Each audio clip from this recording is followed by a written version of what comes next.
Hey y'all, welcome back. Today we're checking out 5 ways British and American families are very different. Whoa, back up the truck, right? America has a bigger population, it has more households in general, so this makes sense. What's he talking about? Hello, I'm Lawrence and I'm on a quest to uncover all of the memos that Britain and America lost in the pond, and one of those memos pertains to family. All You know, right. there's an old saying in the English language, families, you can't live with them, and there are studies to back me up on that. But as I discussed recently with patrons on my secret stream, there are various nuanced differences between how family life plays out in Britain and America. And as I said to my patrons last Friday, I've experienced the best and the worst of both sides of the coin. And so today, at the risk of alienating everyone in my families, I'm going to lay out some of my observations. Here are 5 ways that British and American families are very different. Okay. Oh, family. Damn, I already saw it. Okay. Y'all be sure to go to Lost in the Pond and like and subscribe. I wonder what he's gonna say besides family size. What is he gonna say about family size? I don't know. Who has more kids? Americans or the British? I don't know. What else would he say? Maybe... I'm guessing. I really don't know. But I'm guessing that maybe in Britain more generations live in the same house? Maybe, you know? Like grandparents living with their kids and their kids? Maybe. British people visit their extended family more because they're closer by? It's less of a journey to get to them, you know? Maybe. Whereas in America, you have people living on different coasts and that's a whole thing. That's a journey. Gosh, I don't know. I can't think of anything else. Family size. I'm not sure if it's because I'd already seen the extra large size of America's roads and cars and land and grocery stores and everything, but my initial impression was that American family sizes were bigger than those of Britain. And, you know, if you don't believe me, watch the 1990 documentary Home Alone. It just felt like my wife's relatives were coming from all angles, you know, not in attack formation. Home Alone was a documentary? Oh my god, then I'm glad I didn't know that when I was a kid. I'd be terrified of burglars. Oh my god, I don't have the ingenuity, the physical attributes of a child Macaulay Culkin. I can't handle burglars. I wouldn't... Okay, sorry to interrupt. It just felt like my wife's relatives were coming from all angles, you know, not in attack formation, it's not the 18th century, but their great numbers instilled in me this kind of belief that American households were on average made up of more people than your British equivalents. But was there any truth to this matter? It's not that British families don't have multiple children. I myself have 2 siblings. Well, it turns out there is no ignoring the facts. Over the last 10 years, the average number of person per UK household was between 2.3 and 2.4. Okay. In that same time period, the average number of people in an American household has roughly floated between 2.5 and 2.6 people. So that means that on average, American households have about a fifth of a person more than British households, which is about... There's a lot of serial killers in America chopping people up and putting pieces in the fridge. That counts as a household member. That leg you got in your freezer. American households have about a fifth of a person more than British households, which is about the size of a leg. What's going on, America? Well, one thing that I've noticed that might accommodate this slight increase in family size is the relatively large size of American houses, which, as I pointed out in a video 2 years ago, are just bigger, which, you know, might account for these. My family... Get-togethers. Okay. So houses in America are bigger, so there's just room for more people. That makes sense, I guess. That's logical. Get-togethers. I assume he's going to say that American houses are bigger, so there's more get-togethers, I guess? Might not be typical, but when I was growing up in Britain, we had parties at our house for 2 occasions, and those 2 occasions were Christmas and birthdays. For Christmas, it would just be a small gathering of humans that could fit inside our English living room. And for birthdays, and we're particularly talking about childhood birthdays, it would usually be about 6 kids, one of whom was inevitably thrown out for disruptive behaviour, forcing the other 5 to go on without me. And they'd all play Pass the Parcel, which is a game that I don't hear too many Americans Americans talking about. I've never heard of that. And that was about it for me. But in America, families will house huge parties for all manner of occasions. So 25 people will show up to Christmas meals, Thanksgiving meals, 4th of July stuff, birthdays, graduation open house parties. I did 3 of those in my first year, and I still don't know who those people are. And the one that really stands out for me personally is the welcome party that I was given when I came to Indiana in 2007. I was just visiting, you know, and I thought I'll meet the mum and the dad for the second time. I'll meet the brother and sister, maybe pet a dog or two. No, I got the whole works, as they say. There were aunts and uncles and granddads and grandmothers and cousins of cousins. And I know what you're thinking. I don't think that's normal. Lawrence, you're an introvert. That must have been hell. But here's the thing. One of the most challenging things about being an introvert is initiating the conversation. And because I couldn't get a word in edgeways, I didn't have to go through that. So everyone's a winner. A moment ago. Okay.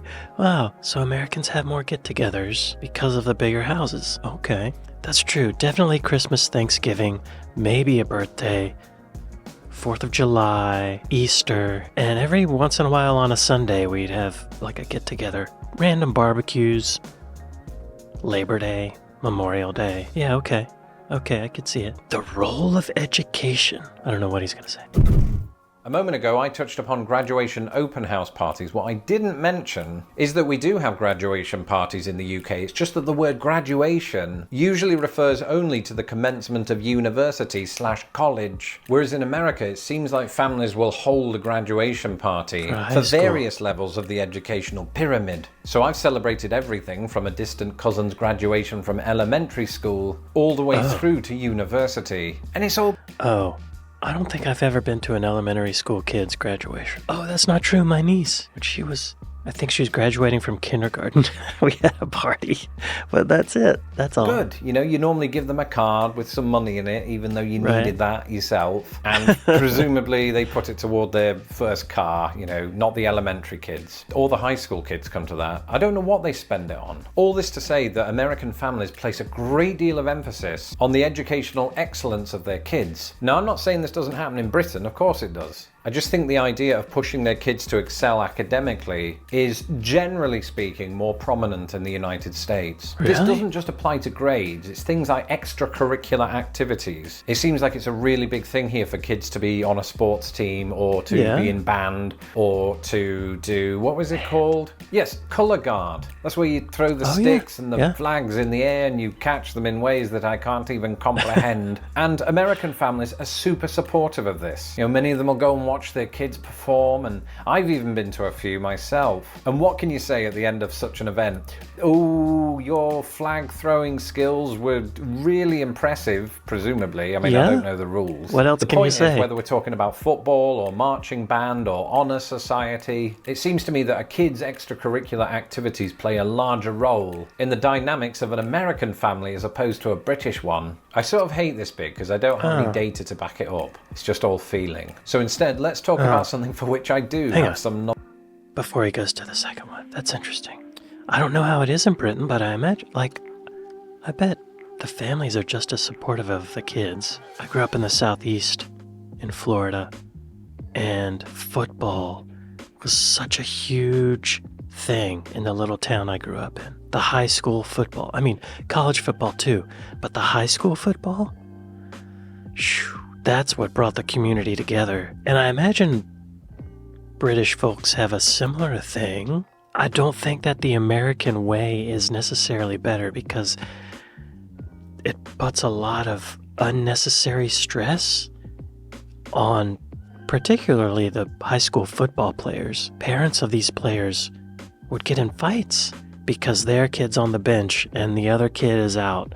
Like, what, coach, why didn't you put my kid in? My kid's a better player. Backseat driving, Monday morning coaching, whatever you call that. The parents get a little too involved. In fact, one of my cousins who went to the high school I went to was a really good baseball player. Really, really talented baseball player. And he had a group of, 6 or 7 friends on the baseball team who they all hung out together. But the coach of the baseball team decided that the first 45 minutes of every practice would be a Baptist devotional, basically a church service at the baseball practice. So my cousin and his friends were like, okay, that's fine. But they went to the coach and said, hey, our batting is not as good as these other teams that we're playing. Can we get in some more batting practice? Can we schedule some time to do that? And the coach got really pissed off. He said, no, if you want to do more batting practice, you do that on your own time. So my cousin and his friends started doing batting practice on their own time. Well, the other parents of the players on the team didn't like that. They didn't like that my cousin and his friends were going above and beyond. So in the town, there was this smear campaign almost to bring my cousin and his friends down because they were working harder. The other parents were... it was just a lot of drama. And so my cousin and his friends, they went to their parents, and the parents of my cousin and his friends withdrew them from that high school. That's how bad it was. They withdrew them from that high school and enrolled them in another high school that's like 30 minutes away, a 30-minute drive away. So just to get out of this small town sports bullshit, they had to withdraw from the school, drive to another town 30 minutes away every day to not do a 45-minute Christian devotional before practice, and to escape these crazy parents of these other players. Oh, and then my other cousin, the sister of the baseball playing cousin, she played volleyball. And at volleyball, she stayed in the same school. She didn't enroll in a different school. She stayed in the same school. But whenever she would have volleyball games, there would be students who were also siblings of those other players who would come and hold up signs like basically spewing hate at my cousin for playing volleyball and being the sister of these guys who enrolled in a different school. It was pretty bad. Anyway, I think education has too much influence on the family. Numbers. One of my patrons, Jeff, asked me about multi-generational households. What's a multi-generational household, Lawrence? Well, typically speaking, it's a household in which 3 or more generations of family members live together. So it might be some grandparents, parents, and kids. So an example of this would be Charlie Bucket's house in Charlie and the Chocolate Factory. He lives with his mum and 4 grandparents who frankly aren't pulling their weight. But in each country, what percentage of households have this kind of multi-generational makeup? Well, in Britain, the Office for National Statistics suggests that 419,000 households are considered multi-generational, and as a percentage of all the households in Britain, those account for about 1.5%. In America, it's about 4 million households, but whoa, back up the truck, right? America has a bigger population, it has more households in general, so this makes sense. But even when you do account for that differential, 4 million households is nonetheless 3.2% of all American households. So the answer to your question, Jeff, is that it appears that American households are twice as likely to be multi-generational.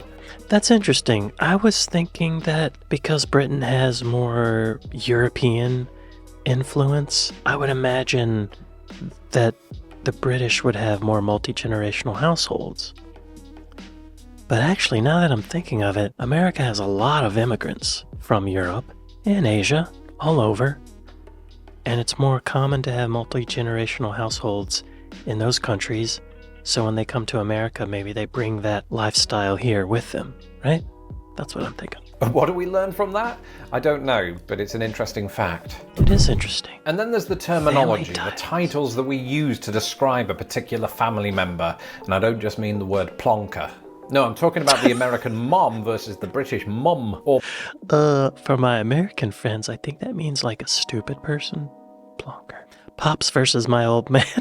Pops versus my old man. Whereas both Britain and America might refer to their younger sibling as younger brother or younger sister, Americans might occasionally refer to that person as their kid brother or kid sister. In Britain, as with the US, you might hear your parent's parental figure be described as granddad, grandfather, or grandpa. But one word that I heard in the Midwest, and I gather is used in the South, is papaw, or variants on that theme. Similarly, in the UK, while we might refer to our parent's maternal figure as grandma, grandmother, nana, nan, in the US you've got 1 or 2 other phrases. You've got Grammy, like the award, you've got grandma, grandmom, grams, And presumably in cahoots with Papor, you have Mamor. And that is it Yeah. for this episode. Let me Wait, know. hang on. Yeah, my dad's parents were grandmom and granddad, and my mom's parents were Gramps and Granny. That was their own choice to be called Gramps and Granny. So I had a friend who called his grandma Meemaw, and I always thought that was kind of weird. Meemaw.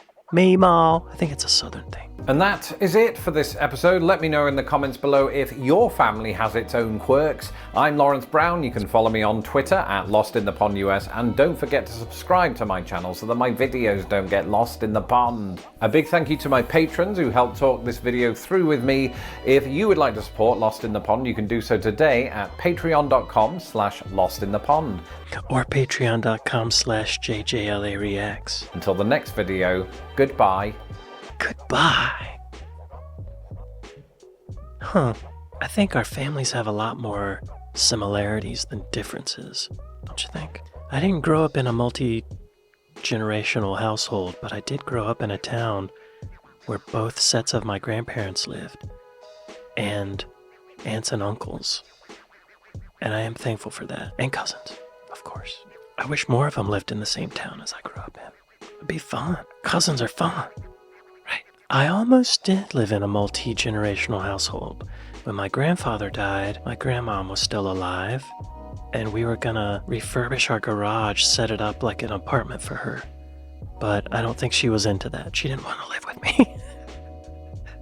I'm inferring that, but for whatever reason we didn't do it. I don't know. I was left out of that decision. I was just a child. This is making me think of how in America there's a lot of ageism and a bias towards youth, and I don't think that we really respect our older generations as much as they deserve it. I think in Asia, in those cultures, the elderly are much more respected and valued. And in America, I think a lot of people see the elders as like a strain on the system because they're not working. They don't have anything to offer. That's totally not true. Totally not true. Hey y'all, be sure to go to my other reaction channel called JJLA Reacts Music, where I react to music. Well y'all, I'd like to thank my patrons on Patreon. I'd like to thank my Buy Me a Coffee folks. Thank y'all for watching this with me, and I'll see you next time. Later.